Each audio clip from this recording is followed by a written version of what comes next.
Lettre à la duchesse Madame Pignatelli de Pise. In voluntate Dei.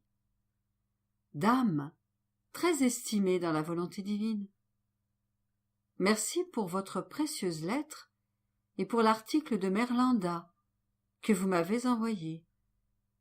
Puisse le ciel vous récompenser dans la volonté divine, que toute votre vie ne soit rien d'autre qu'un acte continuel de la volonté de Dieu.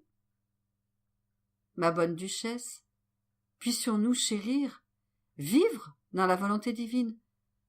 Toute autre chose, aussi grande qu'elle puisse être, demeurerait comme autant de petites gouttes d'eau dans l'étendue de cet océan.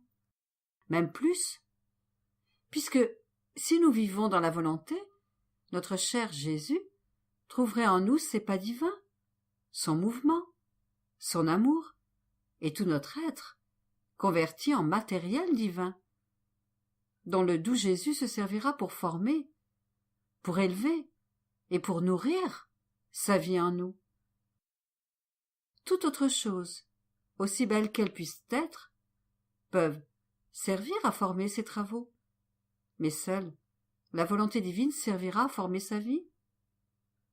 Quelle différence entre travaux et vie! Aussitôt que nous voulons faire nos actions dans la volonté divine, les cieux descendent sur notre tête. L'amour divin prend sa première place, et nous ne sommes plus ceux qui aiment ou qui travaillent. Plutôt, c'est l'amour divin qui aime et qui travaille en nous. Ainsi, nous devenons les porteurs du fiat, qui fait de telles merveilles en nous, assez pour étonner même les anges. Donc, dédiez votre château aussi à la volonté divine, que la volonté divine puisse régner dans toutes les personnes qui y entreront. Ma bonne duchesse, c'est vraiment malheureux que pour seulement vouloir faire connaître quelques gouttes de la vie dans la volonté divine, nous ayons été punis par des persécutions.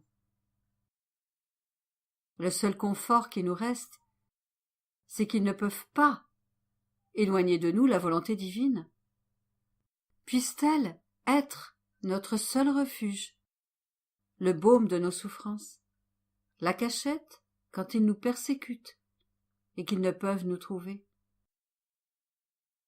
Don Benedetto vous bénit, et vous laissant au centre du divin vouloir, je dis, la petite fille de la volonté divine, Corato, 25 avril 1939, Luisa Picaretta.